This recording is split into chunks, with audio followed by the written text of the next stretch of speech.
কথায় আছে না, আনন্দের পরে দুঃখ আসে। আমার অবস্থাটা হয়েছে ঠিক সেই রকম আজকে।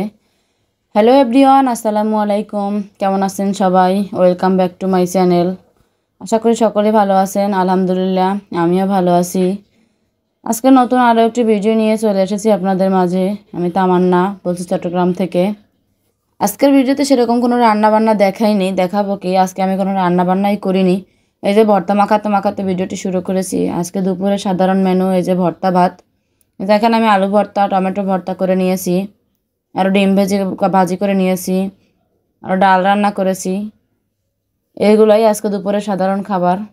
প্রতিদিন আসলে মাছ বলেন গোস্ত বলেন কিছুই খেতে ভালো লাগে না।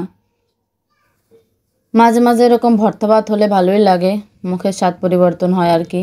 আর বিশেষ করে ভর্তা ভাতটা আমার খুবই পছন্দ। ভর্তা হলে আমার মনে হয় আমি পেট ভরে ভাত খেতে পারি। এই যে আজকে দুপুরে সাধারণ খাবারটা খেয়ে নিয়েছি। আর এই যে বিকেলবেলা, আজকে ছুটির দিন ছিল, এটা শুক্রবারের ভিডিও। এই যে আমার ছেলে বাইরে যাওয়ার জন্য প্রস্তুত, এখানে দাঁড়িয়ে দাঁড়িয়ে অপেক্ষা করছে তার বাবার জন্য। তার বাবা এখানে গ্যারেজে গাড়ি বের করতেছে। আর এই যে চলে এসেছি আমরা চট্টগ্রাম সি বিচ। আসলে এখনের সি বিচটা আর কি অনেকটা আধুনিকতা আনছে সি বিচে, কিন্তু আগের সেই সি বিচটাকে অনেক মিস করি। আগের সি বিচটাই অনেক ভালো ছিল, ভালো লাগতো, অনেক ন্যাচারাল একটা পরিবেশ ছিল। কিন্তু এখন আর ওইটা পাওয়া যায় না সি বিচ আসলে। এই জন্য আমার অতটা ভালোও লাগে না এখন সি বিচ যাইতে। তো এই যে ছেলে ঘুরতে যাবে, ছেলে বাবার কাছে বায়না ধরেছে, এই জন্য নিয়ে এসেছি আর কি। এই যে আগে এই রাইডগুলো ছিল না বাচ্চাদের, এগুলো আবার নতুন আনছে মনে হয়। অনেক দিন হয়েছে আসা হয় না, তাই বলতেও পারবো না কবে এনেছে আর কি।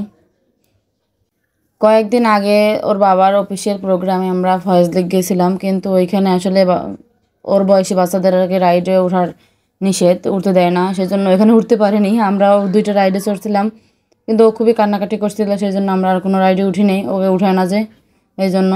তাই আজকে ভাবলাম যে এখানে যেহেতু এটার একটা অপশন আছে, ওকে উঠাবে, তাই ওর বাবাকে বললাম একটু উঠিয়ে নাও এখানে। ওর বাবা এখানে উঠিয়ে নিল। আর এই যে ঝিলিমিলি বেলুন, এগুলো দেখতে আমার খুবই ভালো লাগে। এখানে অনেক ঝিলিমিলি বেলুন পাওয়া যায় এখন সি বিচ আসলে। এই যে আমার ছেলে ঘুরতে আসবে কিন্তু হাঁটবে না, এই যে কোলে উঠবে, কোলে ওঠার জন্য এই করতেছে। বাবা কোলে তুলে নিল। আর বাহিরে আসলে আমার থেকে ওর বাবারে বেশি একটু জ্বালায়, একটু আমার কোলে উঠতে চায় না। সবসময় ওর বাবার কোলে উঠবে আর কি, এরকম করে। মনে হয় যেন বাইরে নামলে আমাকে চিনিই না, আমি কে। কান্নাকাটি করে আমি কোলে নিলেও। বাইরে কোথাও বের হইলে ওর বাবার আসলে খুবই কষ্ট হয়, ওরে অনেক টানতে হয়, ও আমার কোলে একদমই আসতে চায় না। এজন্য মাঝে মাঝে বের হইতে ইচ্ছে করে না, যে ও বেশি ঝামেলা দেয়। সি বিচে আসলে আসলে অনেকটা গ্যাদারিং লাগে, অনেক মানুষ, এত মানুষের গ্যাদারিং, বিশেষ করে ছুটির দিনগুলোতে আরও বেশি মানুষ থাকে।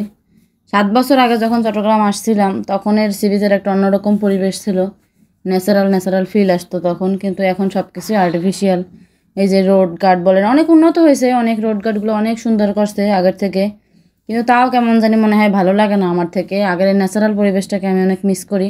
ওই সময়টাই বেশি ভালো লাগতো আমার কাছে। কার কাছে কীরকম লাগে বলতে পারবো না, কিন্তু আমার কাছে তখনই বেশি ভালো লাগতো। এই যে আমার হাজব্যান্ড আছে, সি বিচ আসলে তার আবার বোটে চড়তে ইচ্ছে করে। এই যে বোটে চড়ার জন্য সে প্রস্তুত, কিন্তু আমার আবার ভালো লাগে না একদম। অনেকটা ঝামেলা উঠতে গেলে, বিশেষ করে ভিজে যাইতে হয় পানি ছেটে, এগুলো আমার একদম ভালো লাগে না, সেজন্য আমি উঠতে চাই না। কিন্তু সে উঠবে, কী করবো, তাকে সঙ্গ দেওয়ার জন্য উঠে গেছি। কিন্তু অনেকটা ভিজেও গেছি, বিশেষ করে আমি আরও বিপদে পড়েছি, আমার জুতোটা ছিঁড়ে গেছে। আমি অনেকটা বকাও দিয়েছি সেই জন্য, যে আমি উঠতে চাইনি, তাও আমাকে জোর করে নিয়ে আসছো। এখন আমি বিপদে পড়লাম সেই জন্য। যে ভিডিও শুরুতে বলছিলাম না, যে অতি আনন্দের নাম বিপদ, বা আনন্দ কখনোই চিরস্থায়ী হয় না, এরকমই বিপদ আসে, বলে কয়ে আসেন না বিপদ আর কি। যে আমার জুতোটা ছিঁড়ে গেছে, আপনারা দেখতে পাবেন যে আমার জুতোটা একদম একেবারেই ছিঁড়ে গেছে, অবস্থা খারাপ হয়ে গেছে। আমি বকাও দিয়েছি অনেক, যে আমি এখানে উঠতে চাইনি, সেজন্যই আমার এরকম অবস্থা হয়েছে। সে উঠবে। তবে পরবর্তী সময় আবার ভালোও লাগছিল উঠে। এই যে পানিগুলো কেমন করতেছিল, ভয়ও লাগতেছিল, অনেকটা স্পিডে চলে যেহেতু এগুলা। সমুদ্রে আসলে আসলে দেখা যায় শুধু শিপ আর শিপ, অনেক শিপ দেখা যায়।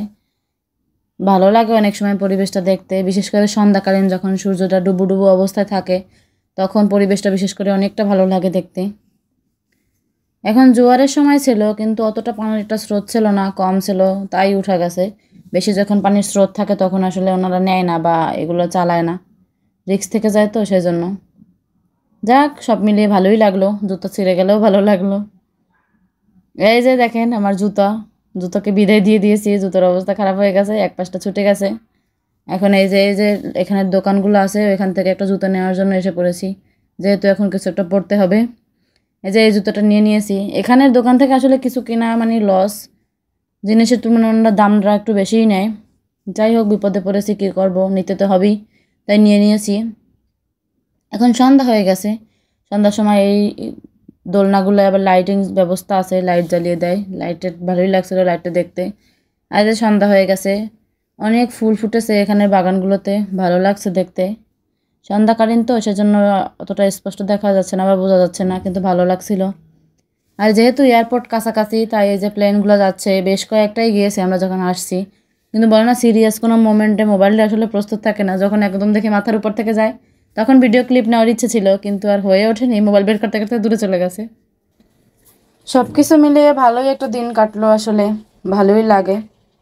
এইসব ছোট ছোট আনন্দের মাঝে অনেকটা সুখ খুঁজে পাওয়া যায় আসলে। এখানকার যে দোকানগুলো থাকে আসলে এগুলো অনেক কিছুই পাওয়া যায়, কিন্তু বললাম না যে জিনিসের তুলনায় দাম একটু বেশিই থাকে।